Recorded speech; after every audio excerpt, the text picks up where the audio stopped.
Fala, meus amores, tudo bem com vocês? Professor Eduardo Ribeiro de História aqui. E nesta aula vamos dar continuidade àquilo que já iniciamos no nosso último vídeo. Falar sobre os hebreus, os fenícios e os persas. Sim, hebreus, fenícios e persas, aquele assunto que nós já começamos. Então fique esperto, continue aqui conosco para a gente continuar falando sobre esses povos que são tão interessantes e tão importantes para a formação, inclusive, da nossa cultura, dos nossos traços culturais, sobretudo quando falamos de Israel, né, dos povos hebreus.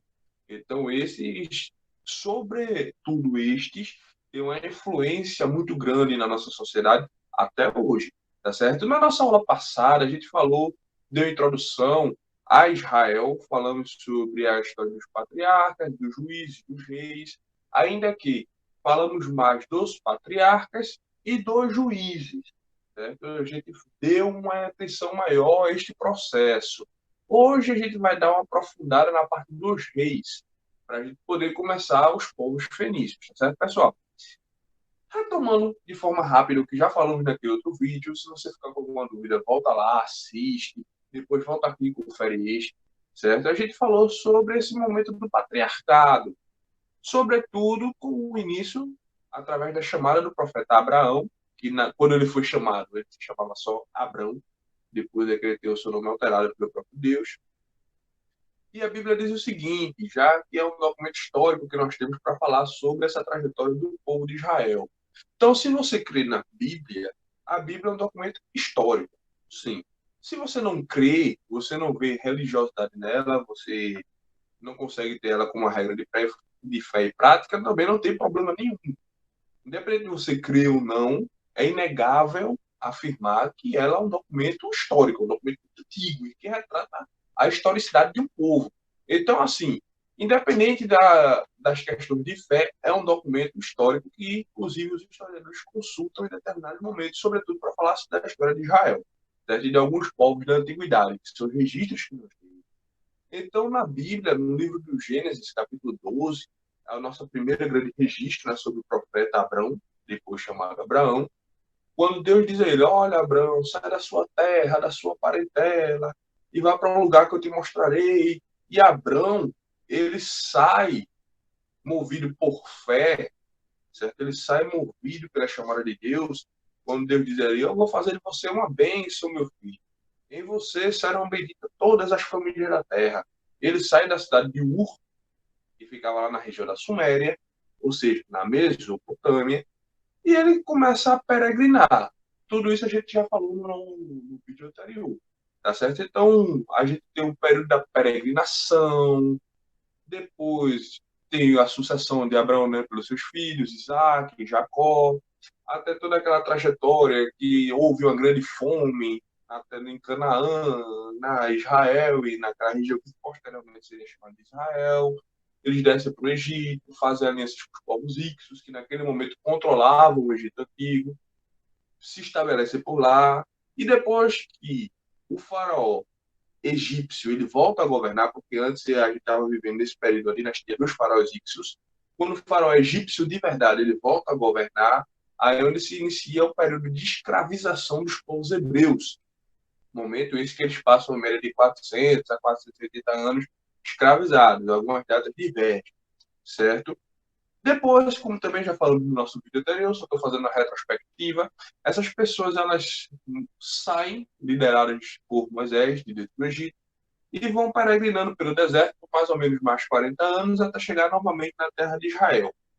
Lá a gente tem o início ao governo dos juízes, também já falamos na aula passada, que era um governo estabelecido e criado para que mediasse situação de conflito entre dois patriarcas, ou seja, os patriarcas eles não se entendem, essas situações de conflitos elas deveriam ser mediadas pela figura do juiz, além de ser uma figura responsável pela aplicabilidade da lei, certo? Tanto em relação homem a homem, quanto leis cerimoniais em relação ao homem para com Deus, certo? A necessidade da fundação dos juízes aconteceu ainda pouco antes da chegada de fato em Canaã, o retorno do povo à sua terra prometida, que, segundo o relato bíblico, é a terra de Israel, né, que ainda hoje a gente tem uma série de problemáticas em relação a isso, a posse daquela terra, mas, segundo o relato bíblico, foi o que ocorreu, E uma coisa interessante, esse estabelecimento dos juízes, ainda antes da chegada lá em Canaã novamente, o retorno a Canaã, se dá por conta do aumento da densidade demográfica e agora haveria a necessidade de alguém fiscalizar o bom andamento, a boa execução da vida e das relações entre os patriarcas. Por isso a figura do juiz ela é fundamental, certo? Aqui está um slide, né, falando sobre a questão dos 10 mandamentos, a saída do povo do Egito no deserto, que é nessa saída que a gente tem o estabelecimento das leis religiosas, né, os 10 mandamentos, certo? E quando se chega lá na Palestina novamente, são instituídos juízes, que é o que a gente acabou de falar. A figura dos reis. Os reis em Israel, eles surgem dentro de um conflito bastante interessante, uma situação bastante complexa. Né? Os juízes, eles governaram por muitos anos, por muito tempo, mas aí houve uma situação em comum. O povo de Israel começou a observar que todas as nações ao entorno eram monarquias, todas tinham a figura de um rei. O Egito tinha o faraó, os reinos da Babilônia tinham o seu reino, na Síria tinha o seu rei, todas as nações ao entorno tinham um rei. E na época, o juiz de Israel era um homem chamado Samuel, certo? Que era um homem muito querido pelo povo, porém os seus filhos não eram tanto. Certo? Eles acusavam os filhos de Samuel de transgressão da lei, de corromper as leis que Deus tinha ordenado, de não cumpri-las. Não são um homem íntegro como o pai. Então, Samuel morrendo, os filhos assumiriam o juizado, e as pessoas não queriam isso. Então, eles dizem a Samuel que querem a figura de um rei. Samuel se entristece porque acredita que o povo está rejeitando a ele, mas segundo o relato bíblico, o próprio Deus chegou e disse: Olha, Samuel, se acalma. O povo não está rejeitando a você, não, está rejeitando a mim. Então, se eles querem o rei, vamos dar o rei a eles. Então, por conta deste fator, o povo de Israel ele escolhe o seu primeiro monarca, que é um homem chamado Saul, natural da tribo de Benjamim, que era a menor das 12 tribos de Israel. Israel era uma entidade que, antes da formação da monarquia, era um território fragmentado em 12 tribos. Certo? Essas 12 tribos eram lideradas pelos clãs respectivos a cada uma. Então, a tribo de Benjamim era o agrupamento das pessoas de Benjamim. A tribo de Judá, as pessoas da família de Judá. Israel era esse território fragmentado. Com a eleição de um monarca, a gente passa a ter um território unificado. Apesar que antes eles eram unificados na tradição, na religião, na cultura, na língua, certo? Mas eram separados politicamente. Com a eleição de um monarca, a escolha do monarca, eles agora eram um único território politicamente falando também, certo? Esse primeiro rei chamado Saul, ele teve um governo um pouco conturbado por algumas questões, certo? E entre elas, o fator preponderante é o seguinte: Saul ele quis acumular funções ao longo do seu reinado. Ele começa como rei, quando ele começa como rei, ele começa muito bem, mas com o passar dos anos, ele quis acumular determinadas funções. Um exemplo, no Egito, na Mesopotâmia e outras regiões, o rei, além de ser o seu cargo político, por excelência como ele era, ele também tinha um cargo de natureza religiosa. No Egito, os reis eram reis e deuses. Na Mesopotâmia, os reis eram reis e representantes dos deuses. Em Israel não existe isso. Em Israel, o rei é rei e o sacerdote é sacerdote, cada um na sua função. Saul, ao longo do tempo, ele quis começar a sacrificar, tal como Samuel, o último juiz, certo? E era sacerdote também, como ele fazia. E a Bíblia diz que Deus reprova essa atitude dele, certo? Porque ele fez um sacrifício que não deveria ter sido feito, certo? E por conta disto, o castigo de Deus, a ira de Deus caiu sobre Saul e ele foi riscado, sua dinastia foi riscada. Saul ele morre em combate, certo? Ele comete suicídio em combate. Mas uma coisa interessante é que a sucessão de Saul é por uma nova dinastia, certo? Ele não era mais da família de Benjamim. O novo rei, que é Davi, como esse da foto que vocês estão vendo, certo? Eu peguei essa imagem do logotipo da novela, a maioria pelo menos deve conhecer.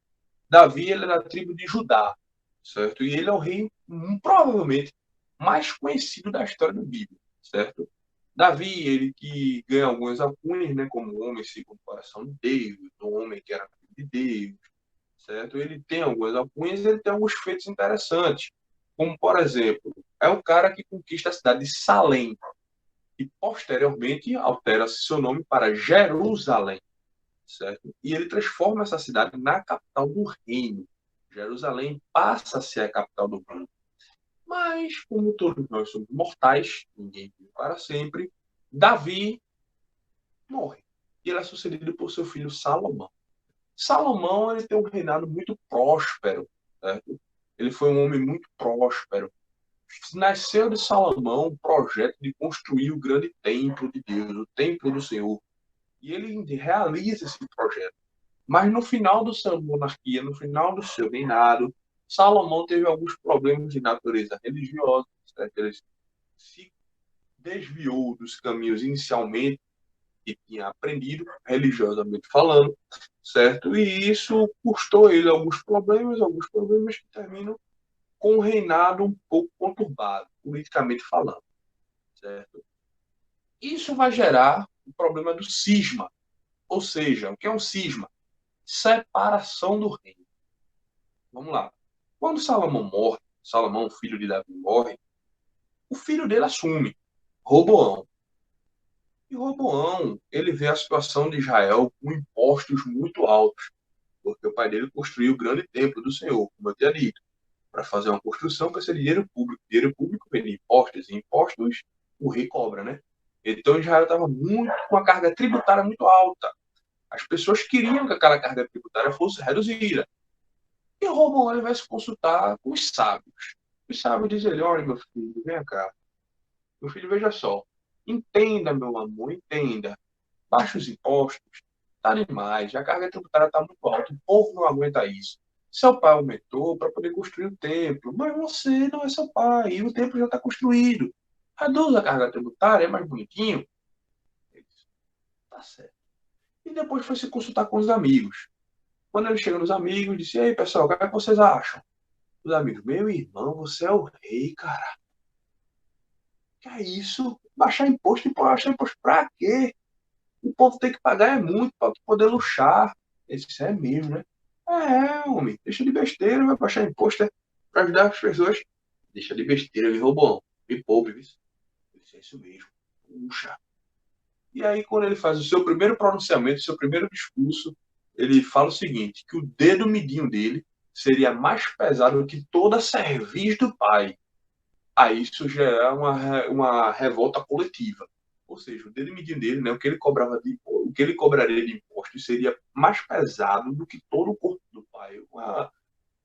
Uma referência dizendo que um aumento de impostos seria ainda muito mais acentuado no governo dele.